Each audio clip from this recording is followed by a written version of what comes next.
Some of us have tried to hold on to our old ideas, but the result was nil until we let go absolutely, so we must develop new ideas to combat our alcoholism. This is a speaker discussion meeting. Our speaker will share their experience on a topic they've selected from the Big Book or the 12 and 12. Afterward, we'll open up the meeting for discussion. Please refrain from profanity and keep your sharing to 3 minutes. Thank you.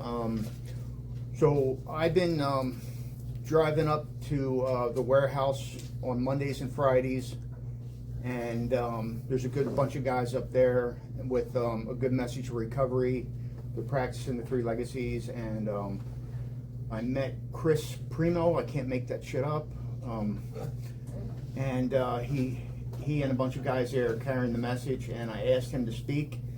And with you, I give you Chris. So come on up, everybody. Thank you, sir. Thank you. Hey, everybody, I'm Chris. I'm an alcoholic. Yes. Get settled in here a little bit. That name is a little bit of pressure, guys. It's something I grew up with. Imagine calling somebody Primo on accident. Anyway, obviously I didn't know I was going to be recorded, and then I had some friends surprise me by showing up, and then I get in the room and it's full of people, and I'm like, shit, this is good, but I'm just going to let it rip. I don't have I'm not a circuit speaker. I'm not this is something that I always say yes to, because that's what you do in this program. If somebody asks you to do something, you just do it. And as a result, I get to live this great life that I get to live. My sobriety date is March 9th, 1992. And it wasn't, it could have been earlier than that, actually. I spent, I'll try to go through, I'm going to do a little reading here, and I don't know what's going to happen here, but I got X amount of time to do it in. I was born in just outside of Detroit, Michigan. I was the youngest of 6 kids. My mom and dad were stay-at-home mom and dad. We lived in the suburbs. I didn't want for a whole lot in my life growing up. I had every opportunity available to me, and I was raised with a really good, hard-working father. But back in those days, everybody, the culture was some hardcore drugs and alcohol is really what it was in our house. In our house, I would say there was a 12-step program brewing in every room in the house, whether it was drugs, alcohol, some of the other ones we don't have to mention, but there was a lot of issues in the house that I grew up in. I'm a survivor now of the entire family. I'm just me and my sister, the only 2 left. So my 3 older brothers have passed away from both muscular dystrophy and or drug and alcoholic, a combination of both. And that's in the last 12 years of my my recovery. I lost most of my family. So you don't drink no matter what. That's the basic premise of a lot of my story. But at the same time, there's this wonderful life that you can live if you choose it. I've been kind of sharing lately that the results may vary. The program, here's the book, here's the program, here's the 12 steps, here's everything it is. And I've got some guys that I've sponsored and that are in here and also out there, and I see their lives change. And I see the ones that are really doing well, and it's because they're doing the deal, and they're basically getting through the steps, and they're helping other people. And then I see the guy that's, on his 3rd or 4th relationship, job sucks, this is going bad, and that's not working out. And then I see that guy. And so the results vary, but I don't think the message that I'm delivering is any different. I try to deliver a very clean, succinct message and for me, it's a real joy when I get to see that. Like that in itself, like all the other things that I've, obviously I didn't want to be an alcoholic when I got in here. I wanted to have, I just never wanted to be an alcoholic. But when I got in here, amazingly enough, I was a very low bottom drunk, and I mean, it was 7 rehabs and 2 mental institutions, and I was about ready to be court ordered to a state facility where they basically just shoot you with Thorazine every once in a while, and that's it. I remember waking up with styrofoam shoes with smiley faces on them because they didn't want me to have shoelaces, and I bled until I started leaking blood. So those things are, regardless of where you come from, it doesn't matter. I don't think it discriminates. This thing does not discriminate it doesn't give a shit what your bank account looks like, what neighborhood or zip code you live in. It is a rapacious creditor, and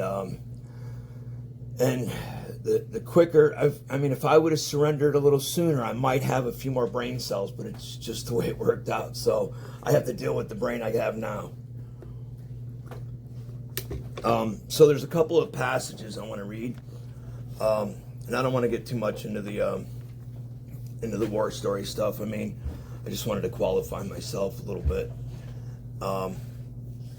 Usually I go into the Sanibel Mafia, but I don't want to get into that now tonight, so I'm going to leave that alone.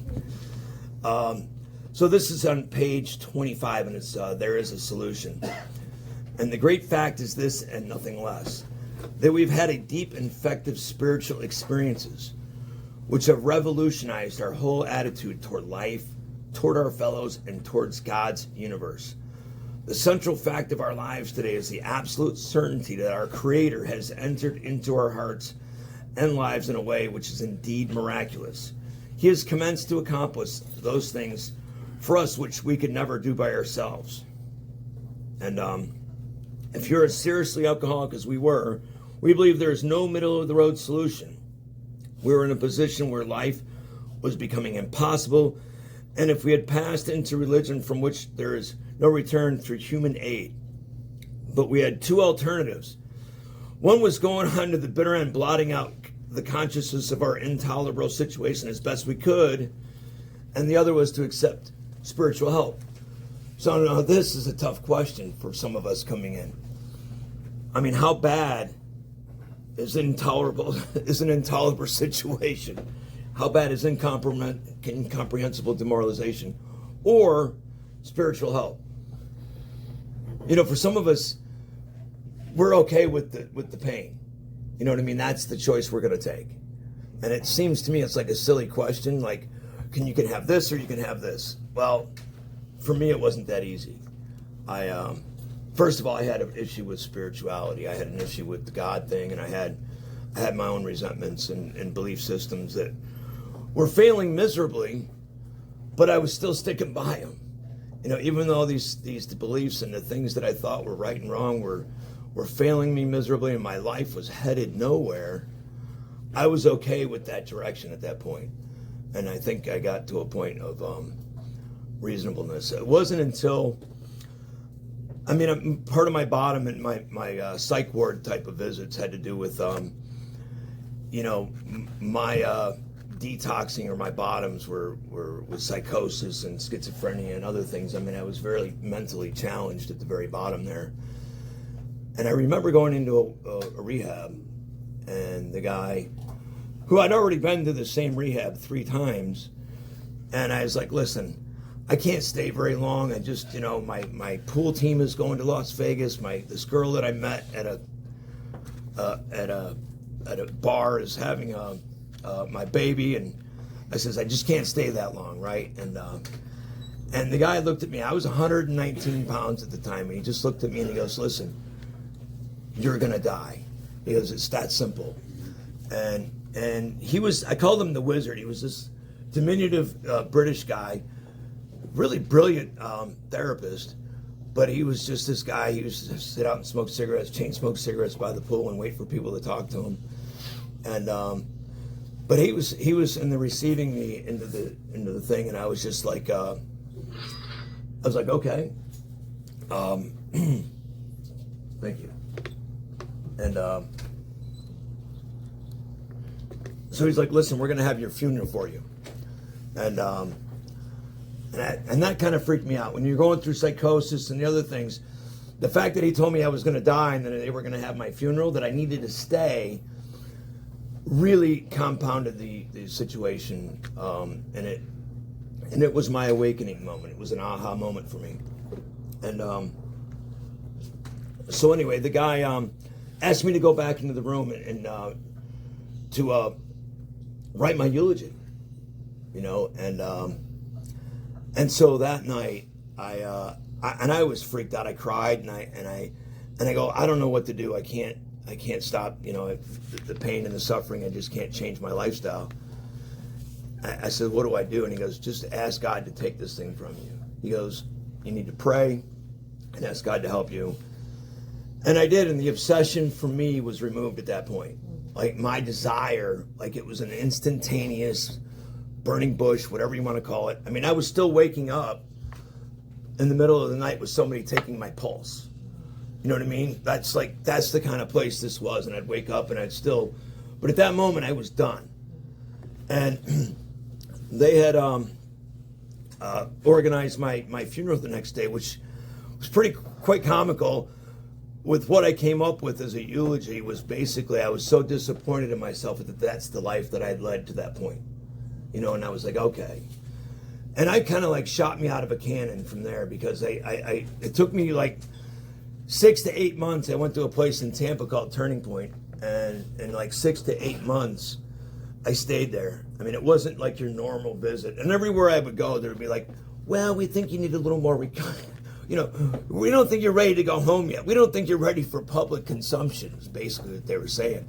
So I did my tour, and I basically ended up in an apartment over here on Missouri Avenue at about a little over a year sober. And I decided to go to college, and I went to Vegas to become a chef. This was my lifelong dream. But at this point in my recovery, because I was willing to take and say and do whatever they told me to do, I did it. Everything in my life was happening very quickly, success-wise, as far as personal goals or personal bests, or you know, getting the trust of my family back. That, you know, my family was still alive at this time, and so those were the critical points. And so for me, there is no middle of the road solution. It's not like I had tried to not be an alcoholic as best as possible. I went through and did my research and tried to figure out a way where I could maybe just control it. It's just, none of it ever worked, and I was just consistently hitting the same bottom. So when I said, you know what, I'm just going to do this thing, and I found a great guy to take me through the steps. I mean, well, he was an asshole, but he was a great guy, and he would say, call me at 5 o'clock. And if I called at 4:59, he would hang up. If I called at 5:01, he would hang up. So he was definitely an asshole. But I love that about, you know, but when he did, you know, there's some things that are really instrumental in my program. And his sponsor was Clarence Snyder, which is the homebrew meister, which is one of the famous founders of the program. And so they were just like, they were all black belt guys, and it was like very serious. And you know, he's since passed away. I've outlived a few of my sponsors, you know, and I hope to keep doing that, actually. That's kind of the plan. And then you know, I'm going to read a little bit out of a vision for you, and you know, I'm sensing there's people from all different lengths of sobriety in here, and you know, I think you know, for me, a traditional AA program, I mean, going back through when this thing, the way that I was raised in it, you know, I learned how to ask for help. I learned we didn't have cell phones, okay, when I got sober. So we had to put a quarter in the machine, or we had to go home, and we had to time everything around different things that were happening so that you could reach somebody. You knew that they were at the 8 o'clock meeting, so you could call at 9:15, but you might have to get in line because there may be 5 or 6 other people trying to call the same guy if you had a good sponsor. Or, you know, you just had to kind of maneuver and manipulate. It wasn't as, I mean, hell, you can get out of bed this morning and somebody pops some program recovery stuff right in your mouth. You don't even have to get out of bed hardly, you know. Back then it was a lot of work. You had to take action, you had to take steps. And I'm not saying one's different, or, you know, I don't want to be the guy that said I walked uphill both ways. But we definitely had to work for it a little bit more. You know, there was a little bit more. You had to have that desire. Had to be really key. There was no soft landing when I came in here. It was I hit bottom and I bounced, and I always just respect and appreciate that. So I'm sometimes I can be brutally honest, because I certainly don't want to see, as I have seen, people die from this. So I don't mind, because it's a progressive and fatal illness. I don't mind sharing if I see somebody's in trouble. You know, that's what friends do. You know what I mean? If they're going to co-sign your bullshit, you need to stick with the winners and find somebody that can help you identify a better path. You know, and that's just the way that I see it. You know, I got a guy in here tonight that, you know, he's definitely a rock star. He came in and definitely hit the rock bottom, and I see him today. He's got a beautiful wife and kid, and he surprised me. He showed up, and I'm like, you know, this is the kind of stuff that I live for in my recovery, just to be able to watch. I have a beautiful son. I'm married. I'm retired. I retired at age 50. Through a lot of really blessed circumstances, I've been able to do that. But it wasn't from a lack of work or effort in my life. It's just, you know, and until still today, I kind of work. I have a business. I have some things, but I definitely don't have to. I don't have to show up for the man like I used to, you know, and that's okay, you know. And I take that and I try to pass that little bit of wisdom or experience to other people, and be an example of that, and not necessarily. I don't say it to brag. I try to be humble, but you know, I have those issues. I'm a short guy, you know, so that you know what that means. So I'm going to read a little bit of something out of Vision for You, and is that. I'm doing all right. All right, thank you. So I've never been to this meeting before. I have no idea. I probably screwed it up, but whatever. I'm not going to drink. So my hope is that one person gets some sort of positive energy out of this, and you can take that and pass it on to somebody else. You know, I was at a meeting. Maybe I'll brag just a little bit. I was at a meeting in Maui, okay, on the beach, and the guy. There's some guy from Canada sitting there, and I'm like, me and this guy probably wouldn't have vibed, right? We weren't, you know, but and he goes, when I quit drinking, he goes, 10 people's lives got better instantly. And I was like, shit, it's like this profound little thing that I heard. And I'm like, that's awesome, because I know my drinking and drugging was hurting a lot of people. And a lot of people were watching my life, and they were like, oh, can't you get your shit, you know, they want to shake you until you, you know, just shake you to death. And then I realized, you know, my living amends, and, you know, when we talk about making a 9-step amends, whatever, that the people that I'm no longer hurting, I don't even know that I'm benefiting them at the time. I don't even need to know. I need to realize that I'm no longer creating pain. And in the course of my sobriety, I can say that I have to be very careful with hurting other people. And that has to do with honesty, and a lot has to do with relationships for me, because I like to win.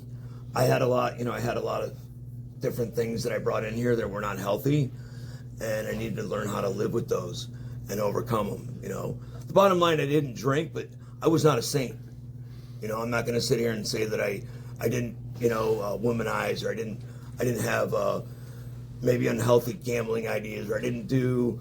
Maybe I overworked and ignored people that were, you know, I don't know. I mean, there was all kinds of things that I had to build into my life that I had to kind of shave away to become the man that I wanted to be, you know. And I don't apologize for it. I talk openly about it with other guys with their stuff, and it's important to know that, you know, this thing really works when you stop drinking. That's the key to how this thing really ends up working. The rest of that stuff are the symptoms that we treat, you know. At least that's my understanding. So I'm going to go into a vision for you, and then I guess we'll just open it up. Is that all right? All right. I think.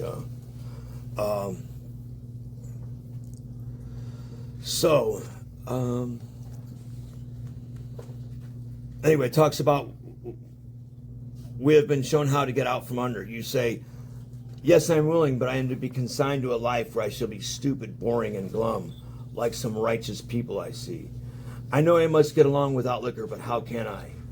Have you a sufficient substitute? Yes, there is a substitute, and it's vastly more than that. It is the fellowship of Alcoholics Anonymous. There you will find release from care, boredom, and worry. Your imagination will be fired. Life will mean something at last. The most satisfactory years of your existence lie ahead. Thus we find the fellowship, and so will you. And I'll just finish with a couple of things. Like last night, I was able to go out to dinner with a gentleman who celebrated 18 years. And when I met him, he couldn't afford to buy tater tots. We went out and took him to a meeting. And today, he's a fine example of success and what can happen in this program. You know, and I just remember being there. And we've been buddies for all 18 years. And Rob T. from Tampa is an excellent example of how this thing works. And you know, and I have a squad over there that I've been hanging out with for a few decades now, and it's like I feel so blessed. And I was trying to explain to him last night because we kind of been drifting a little bit because I moved over here, and it's just I was like, dude, this is the equity of our recovery. This is the equity in our life. This is like these relationships are priceless. They're not based on a lot of bullshit that, you know, these are real relationships. And so we're trying to plan a guy's trip together, and just to kind of rekindle the juice a little bit, and just to keep, you know, everyone's gone in a different direction. It happens, you know, in recovery. Another thing I'm quite proud of in recovery is me and my buddy here started a podcast, sober podcast called Sober Shenanigans. And I know I'm being recorded for YouTube. It's on everywhere you can listen to any kind of audio or digital. But we've been downloaded in like 55 countries. We've every place in America has listened to it. And it's like, and it's really just kind of a goof where we're kind of like cutting up after a meeting and we're just having a chat and getting to know somebody. And it's just a meeting after the meeting. And it doesn't, you know, but I am proud of it. We have 22,000 followers so far, almost 23. And it's just, it's a labor of love. We put out a little meditation every day, and some of it's lighthearted and fun. And you know, the fun thing about this thing in recovery is that it can get stale if you don't figure out a way to have fun in it. You know, it's important that that I do the things that I've always wanted to do, you know, and be the man that I always wanted to be. I'm not afraid. I mean, I'm a free person, so why wouldn't I take advantage of that? You know, I was a slave for this other thing, and it ran my life, and now I can go anywhere and do anything. So my advice for myself is to do that, you know. And anyway, that's all I got. Thank you.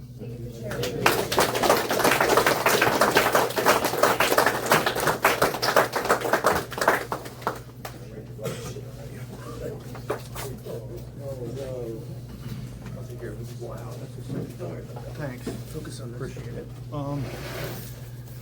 Let's give Chris another round of applause.